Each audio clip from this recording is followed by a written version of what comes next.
Welcome, Time Tribe, to another enthralling episode of History Unveiled. Today, we embark on a journey to a pivotal moment in history, the 5th of January 1531, when Pope Clement VII sent a fateful letter to King Henry VIII of England. This letter, forbidding the king to remarry under penalty of excommunication, marked the genesis of a series of events that would reshape the religious landscape of Europe. At the heart of this turmoil stood King Henry VIII, a ruler torn between his desires and the constraints of his time. Henry's quest for an annulment of his marriage to Catherine of Aragon was driven by his longing for a male heir.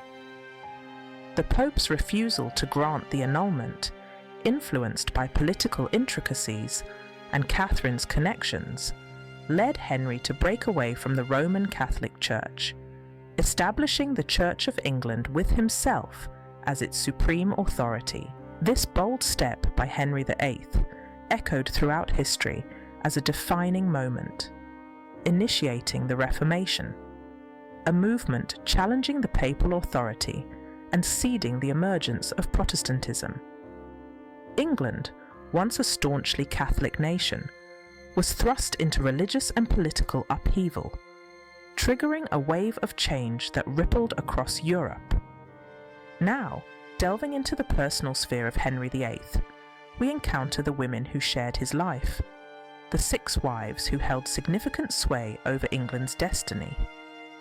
Catherine of Aragon, the devoted and steadfast queen; Anne Boleyn, whose charm and ambition captivated Henry; Jane Seymour, who provided England with its long-awaited heir; Anne of Cleves, the shrewd diplomatic match; Catherine Howard, whose tragic fate highlights the perils of courtly life; and Catherine Parr, a woman of intellect and influence.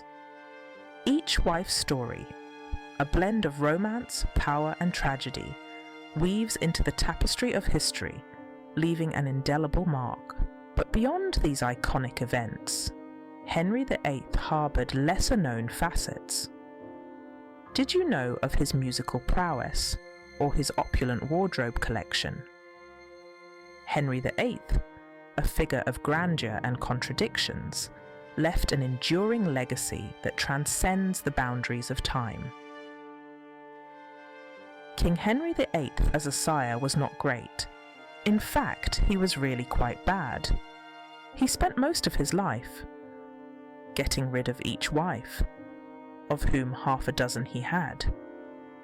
He considered his duty as king to produce at least one royal heir, to succeed to the throne. That heir should be a son.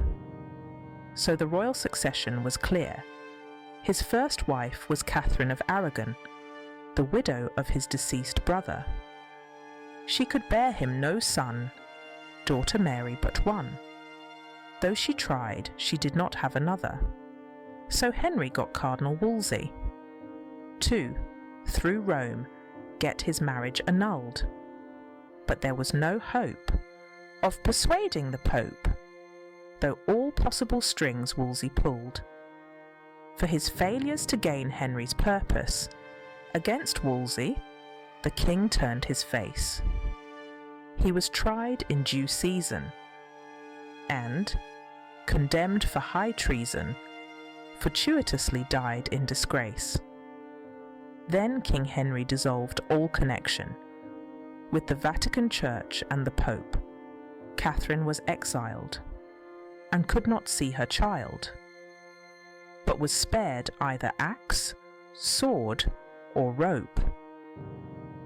By announcing that marriage annulled, Henry sought Anne Boleyn as his wife. Sister, Mary Boleyn, to the king giving in, had been banished from court for her life. So Anne repulsed Henry's advances, and refused to submit to his bed, which inflamed his desire, while she'd firmly require that to mate her they ought to be wed. They were married 1533. Anne, by that time, was already pregnant. in September that year, she'd Elizabeth bear, who, though healthy, made Henry indignant. Anne repeatedly suffered miscarriages, of which one was stillborn and a boy. Henry turned to a mistress, adding to Anne's great distress. She perceived his love starting to cloy. The Queen's conduct then, by Privy Council, became subject to investigations. Several men of her court, under torture, were brought to confess her illicit relations. Although proof of adultery was lacking, the commission confirmed her disgrace. Naming Norris and Weston, Anne's own brother and Smeaton, they built up a credible case. She was tried and found guilty of treason, was arrested and sent to the Tower, there to be executed. Though their lies she refuted, claiming innocence till her last hour, Henry'd already courted Jane Seymour, who was one of Anne's ladies in waiting. Like her mistress before, Jane would not be king's whore, but insisted they wed before mating. On the day of the Queen's execution, Jane and Henry's betrothal was lauded. 10 days later they wed, and 'twas said that she bled, proving virtue which Henry applauded. In October, Prince Edward was born, and King Henry at last had his heir. Celebrations were clouded by the plague which enshrouded all households with worry and fear. But the king's joy was soon to be shattered. 12 days later, Jane Seymour had died. An inept surgeon's knife caused the end of her life. Henry willed to be buried beside. At the christening, both the king's daughters were present to bear the babe's train. At Jane's interventions, despite Mary's dissensions, restored to affection again. Now divorced from the Catholic Church, Henry launched a devout revolution.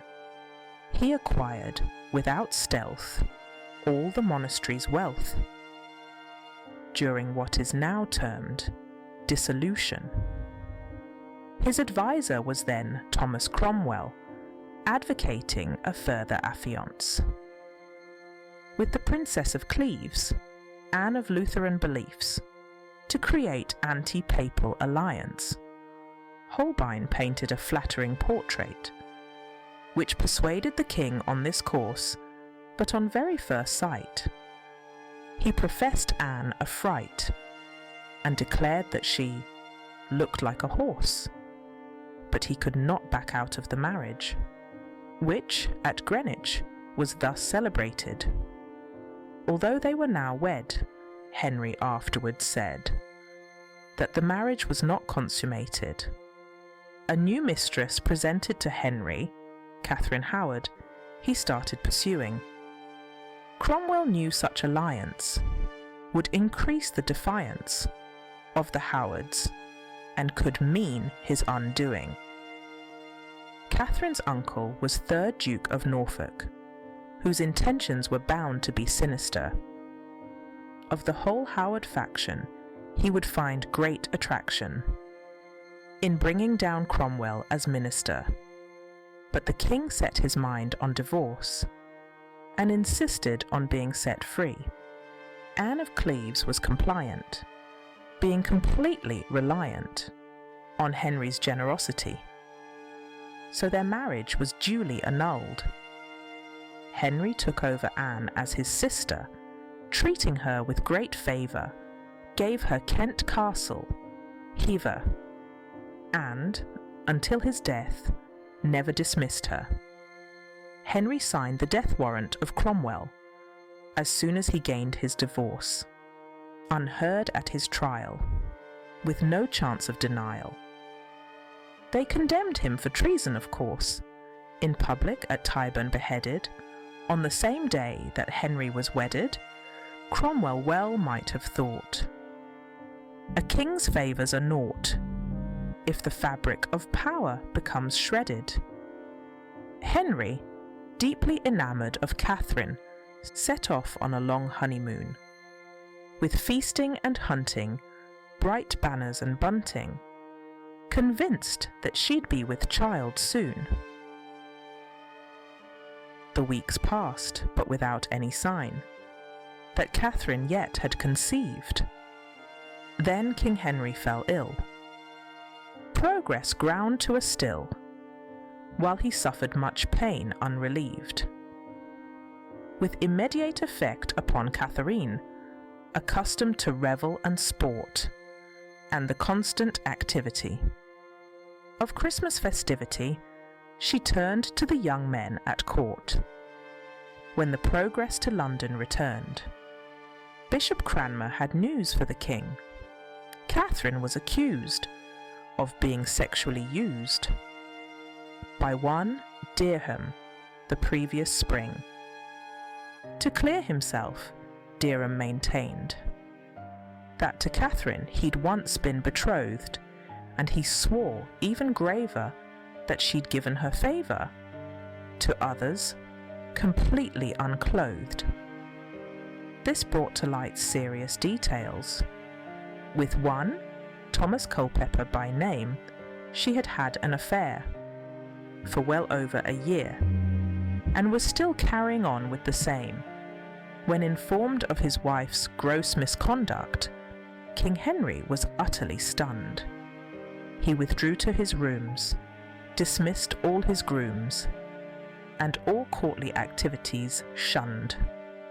Culpeper and Derham were hanged, and Catherine was sent to the Tower. Henry's rose without thorn wished she'd never been born.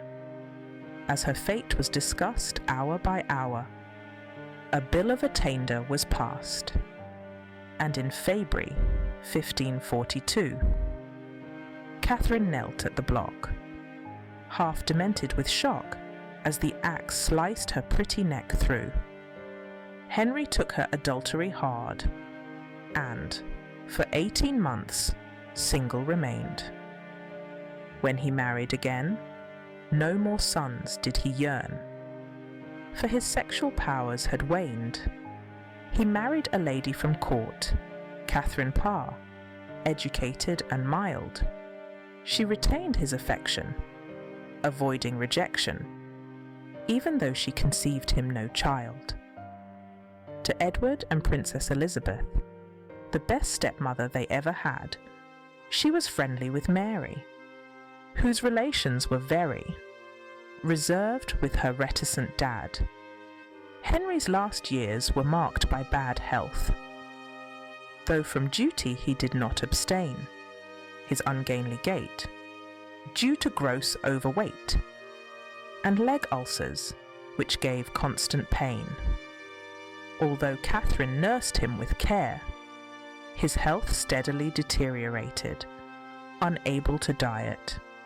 His immense appetite meant his body became oversated. I think it is terribly sad. That right at the end of his life, round his deathbed positions, Cranmer put politicians, but neither his children nor wife, in St. George's Chapel at Windsor. He was buried in Jane Seymour's grave, only 2 of his wives. His death had survived Catherine Parr and his ex, Anne of Cleves. Written by Hugh Wiles, January 4th, 2006. So, as we conclude this episode, remember to stay engaged, stay curious, and keep unraveling the captivating tales of our past with Time Tribe. Thank you for joining us today on History Unveiled. Don't miss out on our upcoming episodes. Subscribe and hit the notification bell to stay connected. Until next time, stay safe, stay curious, and keep exploring the rich tapestry of our shared history.